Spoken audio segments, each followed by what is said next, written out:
Hai semua, hari ini kita akan sambung bab 6 elektrokimia. Hari ini kita akan lihat standard kandungan yang kedua 6.2 iaitu sel kimia.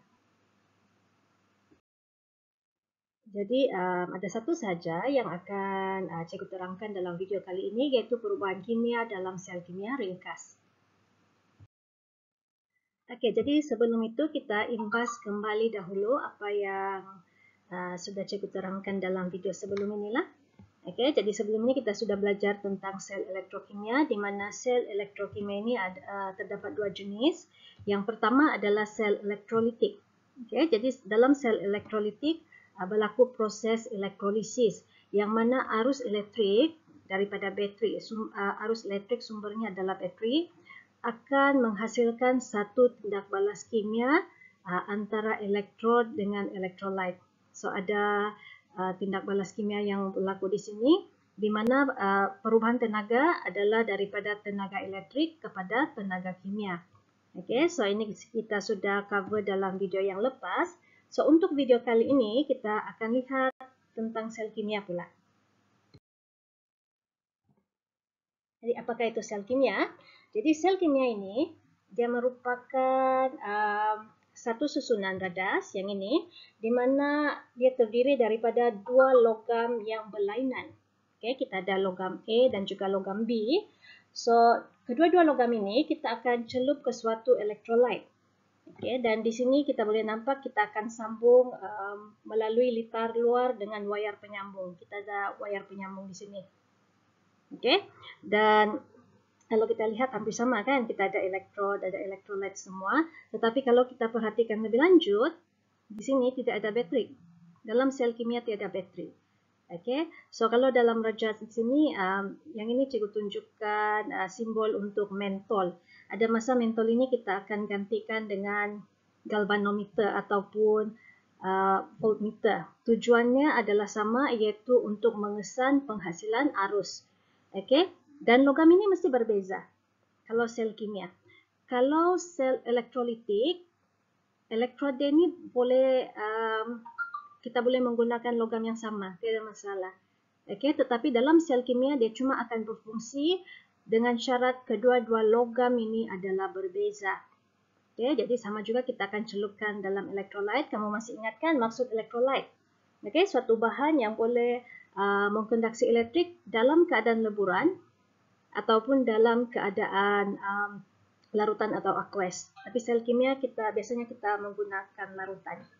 Okey, dan dalam sel kimia perubahan tenaga yang berlaku adalah tenaga kimia menjadi tenaga elektrik. Artinya di sini akan berlaku suatu tindak balas kimia yang akan menghasilkan tenaga elektrik. Okey, jadi tenaga elektrik itu kita boleh kesan di sinilah. Kalau kita guna mentol, mentol itu akan menyala. Kalau kita guna galvanometer, dia punya jarum itu akan terpesong. Terpesong maksudnya bergerak. Okey, begitu juga kalau voltmeter, dia akan bergerak dia punya jarum. Jadi apa yang perlu anda tahu dalam sel kimia ini? Pertama sekali, penentuan terminal positif dan juga terminal negatif. Okey, jadi kita ada dua logam A dan logam B. Sekarang dalam sel kimia kita tidak sambung sama bateri bahkan. Kalau yang sel elektrolitik kita ikut terminal bateri, tapi kalau sel kimia ada cara kita menentukan mana satu negatif, mana satu positif. And then pemilihan ion yang akan menerima elektron di terminal positif. So yang ini sama konsep macam sel elektrolitik itu. Siapa yang akan menerima ion? Maksudnya ion mana yang akan dinyah cas pada terminal positif,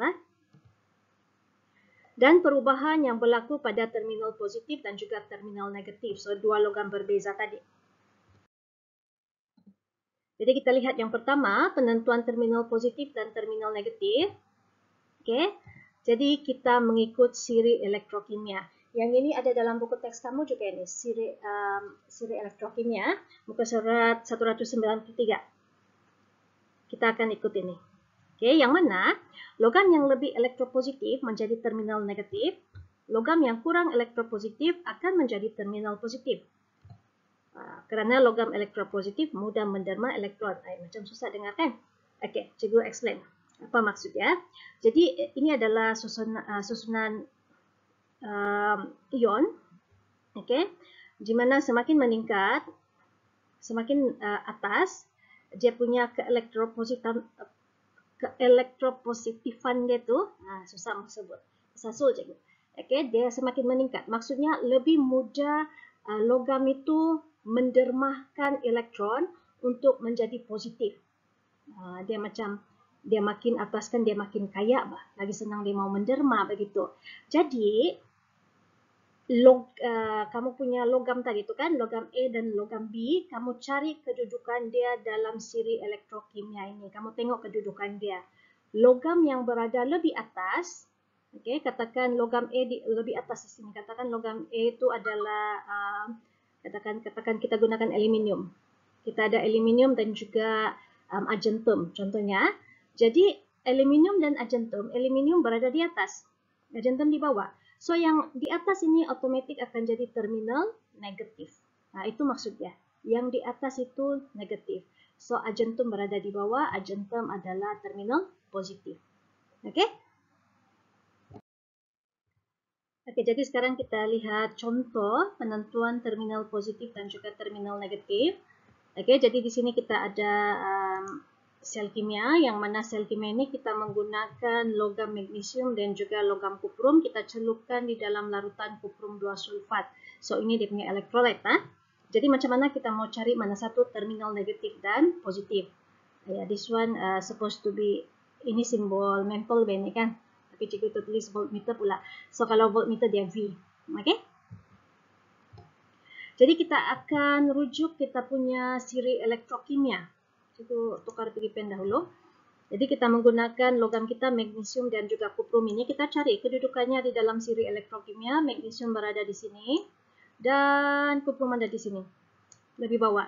Okey, jadi seperti yang cikgu cakap tadi, logam yang berada pada siri lebih atas kedudukannya itu dia akan menjadi terminal negatif sebab dia lebih mudah menderma elektron untuk menjadi ion positif. Itu sebab kita cakap dia mempunyai keelektropositifan yang lebih tinggi.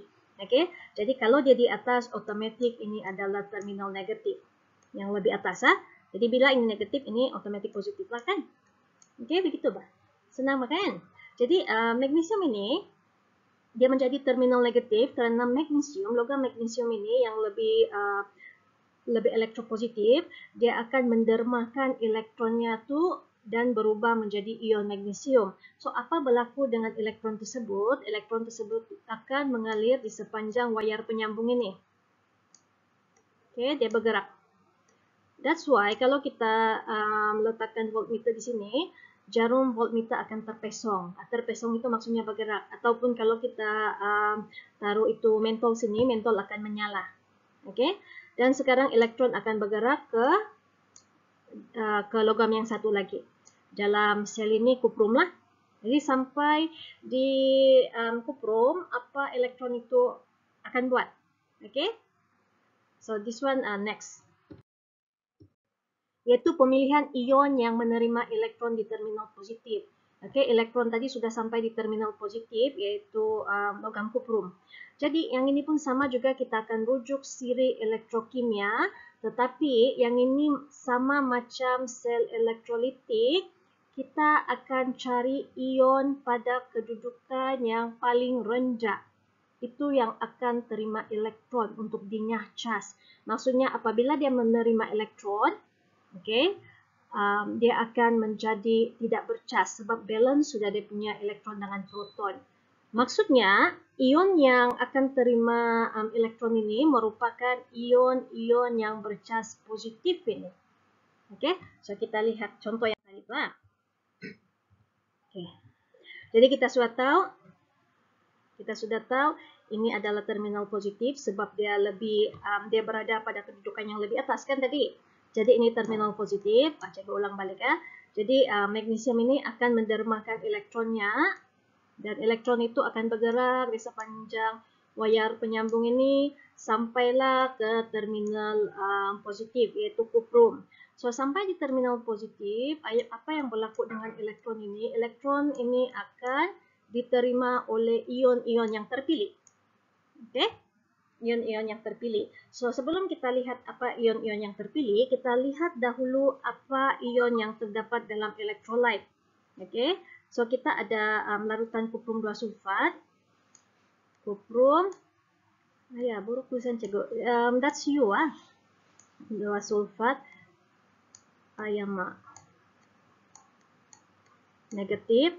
Kemudian pada air itu sendiri kita ada ion hidrogen dan juga ion hidroksida. Okey. Tetapi memandangkan terminal positif ini, dia mau derma itu, bukan derma, dia mengandungi itu elektron bahkan. Jadi kita mau pilih ion yang akan menerima elektron, ini tidak diterima lah. Okey, ion negatif ini tidak terima. Kita cuma akan lihat ion-ion yang bercas positif sahaja, yaitu kita ada ion kuprum dan ion hidrogen. Okey.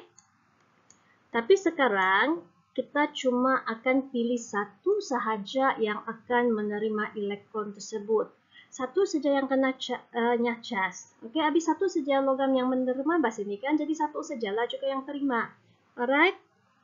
Jadi kita akan lihat siri elektrokimia sekali lagi, tetapi sekarang ini kita lihat antara ion-ion yang kena tarik di sini ni, yang mana satu berada paling bawah. So kita ada ion kuprum, mana ion kuprum? Ion kuprum di sini.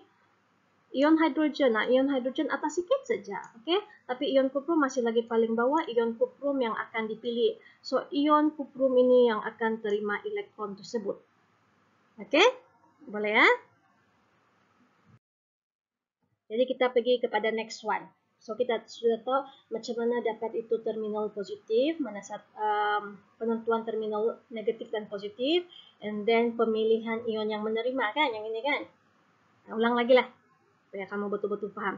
Jadi pertama sekali cara menentukan terminal negatif itu dan juga positif. Ini kamu mesti buat duluan. Okey. Jadi kita lihat siri elektrokimia, kita cari yang lebih atas dalam siri tersebut. Kedudukan dia lebih atas, habis dia mau menderma, bahkan mesti yang lebih kaya loh. Okey, jadi magnesium ini akan mendermakan elektronnya nanti. Okey, ini jadi terminal negatif, yang mana logam magnesium ini derma elektron. Elektron itu akan bergerak sepanjang wayar penyambung. So, bila dia derma elektron, apa jadi dengan magnesium? Magnesium ini akan berubah menjadi ion magnesium. Jadi, ion magnesium sudah. Okey? Dia macam melarut di dalam elektrolit tersebutlah. Jadi, di akhir eksperimen ini, terminal negatif ini kita akan dapati dia semakin nipis dia punya kepingan logam. Sebab berubah menjadi ion dan ion itu larut di dalam sini. Okay, and then elektron yang dia dermakan tadi itu akan bergerak sepanjang wayar penyambung. Dia akan menyebabkan jarum voltmeter atau galvanometer bergerak ataupun mainpole menyala. Okay, sampai di terminal positif, sekarang kita akan lihat ion mana satu yang akan menerima elektron. Elektron yang kena derma tadi. Okay, jadi kita lihat di sini, kita ada kuprum, satu kali lagi ya. Kuprum 2 sulfat. Kemudian air itu sendiri sebab dia larutan bahkan, jadi dia ada hidrogen dan juga hidroksida. Jadi yang dalam list untuk menerima elektron ini adalah ion positif saja. Sebab dia jadi positif pasal kekurangan elektron bah. Yang ini, sorry. Sekejap ah. This one salah ini. This one is negative. Sulfat is negative. Okay, so yang ini tidak kena pilih, tiada dalam senarai penerima elektron karena dia memang ion negatif sudah ni, dia terlebih elektron sudah. Okay, so yang positif saja. Jadi kita akan letak sini yang positif ini. Sekarang kita mau pilih siapa yang akan terima elektron. Kadang-kadang pelajar tanya, cikgu kenapa ini magnesium tidak terima elektron? Sudah magnesium yang menderma, takkan dia juga terima. Macam kamu menderma, kamu juga yang pergi terima itu derma kamu sendiri, kah? Tidak kan? Jadi kita pilih yang ini sahaja, yang ada di dalam elektrolit. Okey? Jadi yang ini pun, pemilihan ini berdasarkan siri elektrokimia juga. Tetapi kita cari yang paling bawah sekarang, yang lebih bawah. Di antara dua ini siapa lebih bawah? So siapa tadi? Kuprum kan? kuprum kan? Jadi kuprum yang akan dipilih untuk menerima elektron yang kena derma ini. So bila kuprum menerima elektron, ion kuprum menerima elektron, ion kuprum ini akan berubah menjadi logam kuprum. Okey. So bila berubah menjadi logam kuprum, maksudnya dia akan terenap di sinilah. Artinya pemerhatian dia ni kita akan dapati kepingan kuprum ini semakin tebal. Okey. Itu kalau kuprum yang kena pilih lah. Ada masa kalau hidrogen yang kena pilih kita nampak gelembung gas begitu. Okey. Tapi dalam kes ini memandangkan kuprum yang dipilih, maka terdapat enapan kuprum di sini. Okey, dan kepingan ini menjadi lebih tebal. So itu sahaja untuk sel kimia. Cikgu harap sangat kamu boleh faham. Okey, that's all. Thank you very much you guys. Take care. Bye.